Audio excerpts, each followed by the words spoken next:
अर्जुन खिड़की के पास बैठा ट्रेन के अंधेरे डिब्बे में चुपचाप बाहर देख रहा था। रात काफी गहरी हो चुकी थी। ट्रेन की खिड़की से बाहर सिर्फ काला अंधेरा दिखाई दे रहा था। डिब्बे में बैठे ज्यादातर लोग सो चुके थे। किसी की हल्की खर्राटों की आवाज आ रही थी तो कहीं चाय वाले की आवाज कानों में गूंज रही थी।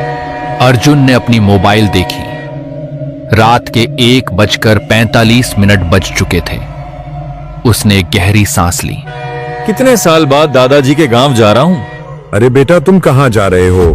चाचा, मैं अपने गांव भानपुर जा रहा हूँ। ट्रेन धीरे धीरे अपनी रफ्तार कम करने लगी। बेटा, अगला स्टेशन तुम्हारा ही है शायद। अर्जुन ने सिर हिलाया। जी काका, मुझे यहीं अगले स्टेशन में उतरना है। बेटा, रात बहुत हो गई है, संभल कर जाना। जी काका, शुक्रिया। अर्जुन अपना बैग लेकर नीचे उतरा। प्लेटफॉर्म लगभग सुनसान था।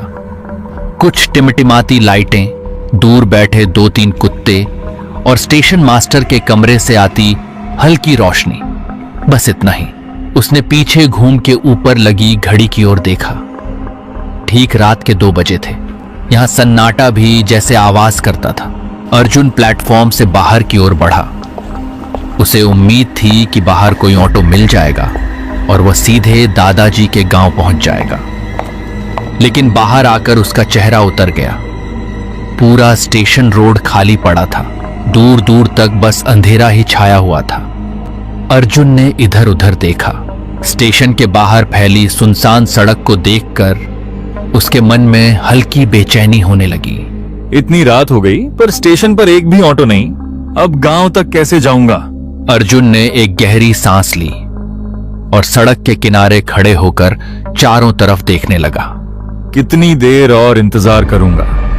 सामने एक बूढ़ा आदमी खड़ा हुआ था। उसकी उम्र लगभग 60 या 65 साल का होगा।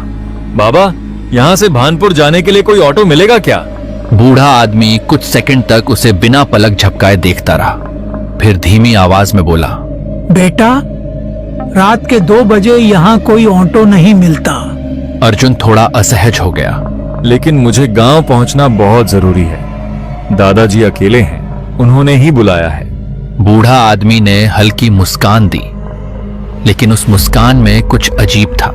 जरूरी काम अक्सर रात में ही बुलाते हैं, दिन में तो लोग सिर्फ बहाने बनाते हैं।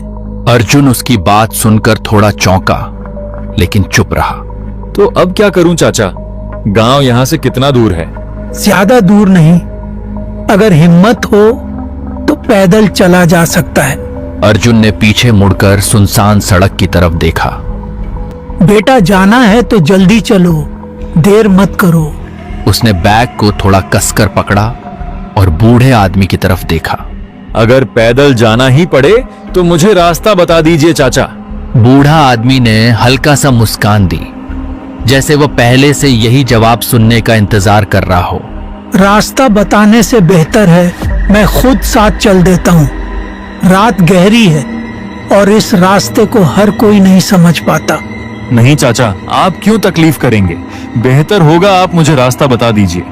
कुछ रास्ते ऐसे होते हैं बेटा, जहाँ अकेले चलना ठीक नहीं होता। उसकी आवाज में ऐसी गंभीरता थी कि अर्जुन ने आगे कुछ नहीं कहा। दोनों धीरे धीरे सुनसान सड़क पर चलने लगे। अर्जुन ने कई बार पीछे मुड़कर देखा, लेकिन हर बार सिर्फ अंधेरा ही दिखाई देता। कुछ देर तक दोनों चुपचाप चलते रहे। सिर्फ कदमों की आवाज थी। चाचा, आप यहीं रहते हैं क्या? हाँ, बहुत साल पहले मैं यहीं रहता हूँ। लेकिन चाचा, मैंने आपको पहले कभी नहीं देखा। जो लोग देर से लौटते हैं वही मुझे देख पाते हैं। अर्जुन उसके जवाब को समझ नहीं पाया। चाचा, मेरा गांव भानपुर है। दादाजी का नाम राम प्रसाद है, शायद आप जानते होंगे। बूढ़ा आदमी अचानक रुक गया। उसके कदम रुकते ही अर्जुन भी ठिठक गया। बूढ़ा आदमी ने धीरे से उसकी तरफ देखा। राम प्रसाद? जी चाचा, आप जानते हैं उन्हें? कुछ पल तक बूढ़ा आदमी चुप रहा।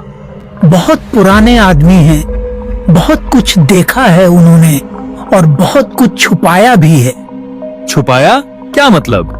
बूढ़ा आदमी फिर चलने लगा। कुछ बातें रात खुद बता देती हैं, इंसानों को बोलने की जरूरत नहीं पड़ती। अब अर्जुन के मन में बेचैनी बढ़ने लगी थी। दादाजी ने अचानक बुलाया। ये अजीब बूढ़ा आदमी और उसकी रहस्यमयी बातें, सब कुछ किसी अनजाने डर की तरफ इशारा कर रहा था।